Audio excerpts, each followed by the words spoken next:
10h06, nous retrouvons Laurent Albi, le patron de Daytrader Live. Bonjour Laurent. Bonjour Fabrice, bonjour Antoine. Bonjour Laurent. On va découvrir avec vous trois nouveaux instruments, enfin on les connaît mais un petit peu particulier. On est dans les matières premières, on peut trader le tourteau de soja. Oui, on peut traiter le tourteau de soja En parce anglais. que soybean meal, ce sont les farines, autrement dit les écorces qui restent quand on exploite le soja, et c'est une matière première agricole qui est destinée au bétail et qui représente un marché gigantesque, contrat très liquide. Alors est-ce que c'est bien orienté en ce moment le tourteau de soja? Alors c'est bien orienté à la baisse, Fabrice. On a des matières premières agricoles qui sont toutes dans des trading range avec un biais plutôt baissier. On pensait à un certain moment qu'elles allaient repartir à la hausse, et puis finalement la pression vendeuse reste très présente, et on a par conséquent aussi bien le blé que le maïs, que le soja d'ailleurs, qui sont mal orientés. Et le tourteau, lui, a donné sur le marché de Chicago hier un très beau signal de vente avec une rupture du support. Alors vous le voyez ici à l'écran, c'est tourteau de soja qui avait consolidé pendant plus de 2 mois, et puis on a eu donc hier cette très forte accélération à la baisse, raison pour laquelle je pense qu'il y a une opportunité de vente sur ce marché. On est parti très vite, par conséquent, si on avait maintenant une respiration de marché, autrement dit un pullback vers les 315 $, cela nous permettrait de rentrer short.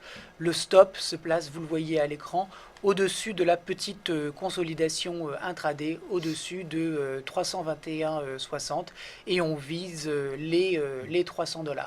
Alors, le prix d'intervention idéal, bien évidemment, c'est le retour sur le support devenu résistance. Mais vu la force de l'impulsion baissière que nous avons constatée hier, il me semble qu'il y a peu de chances qu'on retourne finalement sur ce niveau. C'est pour ça que je propose un prix d'intervention à 315 plutôt que 318, parce que 318, c'est le prix idéal. Mais j'ai bien peur que le soja n'ait plus la force de rejoindre ce niveau de prix pour pouvoir le shorter. Autrement dit, je suis un petit peu moins gourmand et je propose 315 $ comme prix d'intervention. 315 à la vente ou 318 idéalement. J'ai une question subsidiaire. Le contrat porte sur quoi? Sur une tonne? Sur un quintal? Le contrat porte sur 10 tonnes. 10 tonnes. Oui. 10 tonnes, 315 $. Ah oui, mais c'est pas cher, hein, c'est des écorces de soja, Fabrice. Hein. Ouais, C'est d'accord. pas du gold. Hein. De toute façon, on rappelle que sur les contrats, il y a rarement de livraison physique, heureusement. Ah non, Donc, non, vous pouvez attention. spéculer. Ah si, quand même, attention. Sur les contrats, il y a toujours une livraison physique. Ce sont les commerciaux et les producteurs qui se couvrent grâce à ces instruments. Ce sont sur les CFD qu'il n'y a pas de livraison physique. C'est très important de le souligner, parce que si vous traitez les futurs eux-mêmes et que vous oubliez de déboucler, vous allez avoir un camion de 10 tonnes d'écorce de soja qui va se présenter devant chez vous en vous disant « on vous livre, monsieur ». Donc très attention sur les contrats futurs, c'est du sérieux. Vous vous engagez réellement avec des vrais acheteurs et des vrais vendeurs.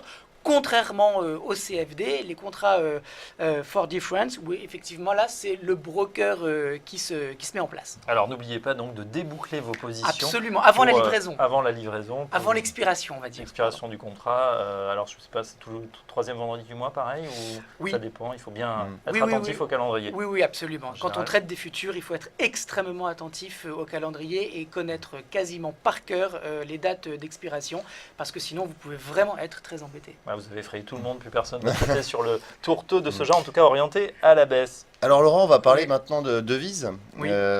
Vous suivez particulièrement une paire libellée en dollars et en francs suisses, c'est l'USD CHF. Oui. Quelle est votre analyse sur cette paire, sachant que le dollar a bien progressé hier face à un panier de devises? Alors, petit rappel sur le dollar, très gros trend haussier et puis consolidation ces dernières semaines. Il semble que le dollar ait terminé sa consolidation. Je dis bien il semble parce que on n'en est jamais sûr tant que les précédents sommets n'ont pas été franchis. Mais en tout cas, on a une belle reprise du dollar américain. La première victime collatérale de cette force du dollar, c'est bien évidemment l'euro. On a essayé de le vendre, cet euro, hier en rentrant un ordre limite d'achat. On était peut-être un petit peu trop gourmand, l'euro était tellement faible qu'on n'a pas été exécuté. Ceci dit, on a fait un trade gagnant sur l'USD CHF qu'on a débouclé hier et on va essayer d'en refaire un ce matin de trade gagnant parce que le CHF par ailleurs est faible et c'est une monnaie intéressante à mettre en face du dollar qui lui est fort. C'est toujours un petit peu le principe de base du Forex. C'est beaucoup plus intéressant par exemple de traiter l'USD CHF que l'euro CHF parce que l'euro CHF c'est une paire où les deux monnaies sont faibles alors que le dollar américain lui est fort.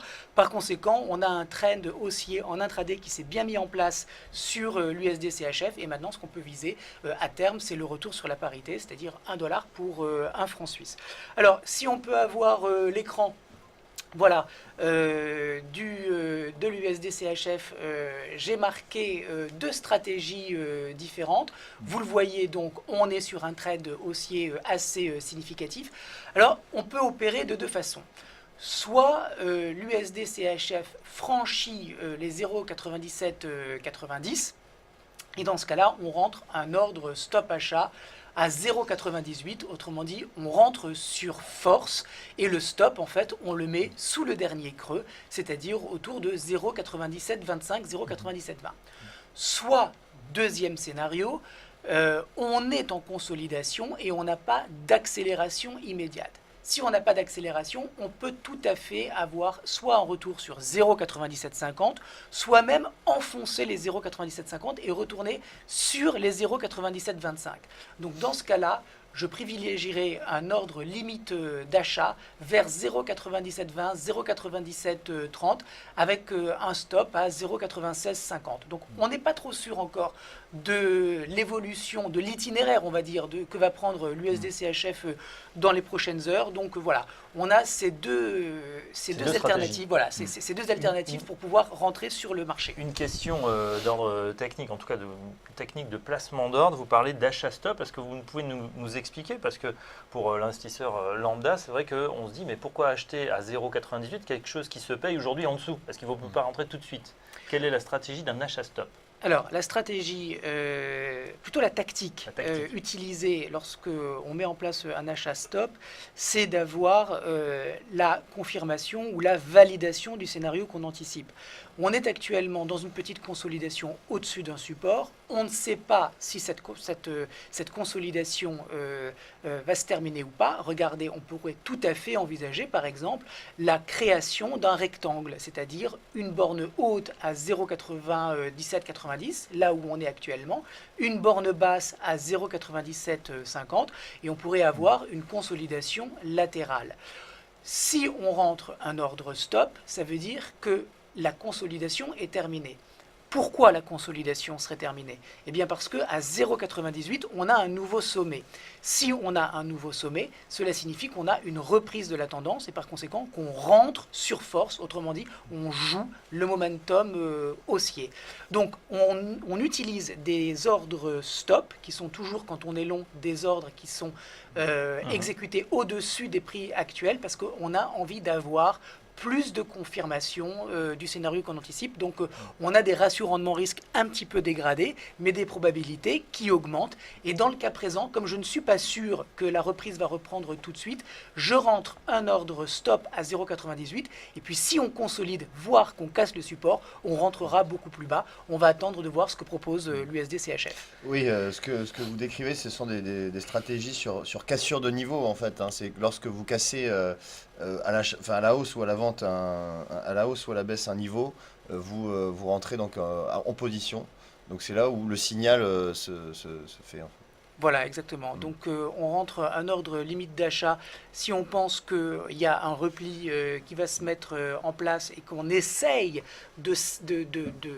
de connaître les zones potentielles de fin de repli. C'est pour ça que 0,9720 me paraît être une zone sur repli intéressante pour repayer l'USD CHF. Maintenant, effectivement, si le dollar est vraiment fort et que le CHF, lui, continue d'être faible, alors on n'aura pas de repli, on aura une accélération haussière et on veut être dedans. Donc, on ne rentre pas dans la consolidation. De toutes les façons, on rentre à l'extérieur, soit à l'achat au-dessus, soit à l'achat au-dessous, mais pas dans la consolidation. Dernière question, Laurent, avant de vous laisser à vos trades matinaux. Oui. Question sur l'euro-dollar, effectivement, qui s'affaiblit. En tout cas, le dollar reprend de la vigueur. Est-ce que vous avez un objectif à court terme sur l'euro-dollar? Alors, cet euro-dollar, pour être tout à fait franc avec vous, il m'a surpris. Parce que je pensais qu'on allait dépasser les indices et en fait il y a vraiment beaucoup de faiblesse de la part de l'euro. Vous le voyez à l'écran, on a testé cette zone qui devient maintenant en intraday une résistance majeure à indice et puis on a cassé les 1,07. À partir du moment où on a cassé les 1,07, je ne vois pas de raison majeure qui empêcherait l'euro de retourner sur les 1,05. Ça, c'est le premier objectif évident qui me semble atteignable d'ici le milieu de semaine prochaine. Ce qui va se passer après sur les 1,05, si effectivement on a des opérateurs qui restent très agressifs à la vente contre l'euro, alors on pourrait tout à fait aller vers les 1,03, les 1,0250. Bon, de toutes les façons, maintenant, tout le monde parle de la parité. Alors, ne pas prévoir 1 euro pour 1 dollar, comme tout à l'heure je le disais sur le franc suisse, 1 dollar pour un franc suisse, c'est peut-être illusoire. Peut-être que finalement, le chemin de l'euro, c'est vers le sud avant qu'on aille vraiment toucher ce support majeur à 1. En tout cas, 1,05 pour vos téléspectateurs, c'est déjà un bel objectif en intraday. Ça serait déjà une zone évidente de débouclage de position short. Après, je pense que le marché réévaluerait la situation. Restera-t-il encore des shorts pour continuer de vendre l'euro? Ça sera la question. Moi, il me semble quand même qu'il y a beaucoup d'opérateurs déjà positionnés à la vente et je m'interroge sur la capacité de continuer de pousser l'euro très longtemps encore au-dessous de 1,05, mais bon, tout est possible. Très bien. En tout cas, on se retrouve dans la même situation qu'il y a environ un mois tout rond, aux alentours du 15 mars, où on avait touché effectivement ces 1,05 qu'on va bientôt récupérer. Merci Laurent Albi. Je rappelle que vous êtes responsable du Daytrader Live chez Day by Day. On vous retrouve Fabrice. très prochainement en plateau. Tout de suite, un nouvel intervenant, c'est Rodolphe Vial d'ABC Bourse qui va nous rejoindre par téléphone. À tout de suite.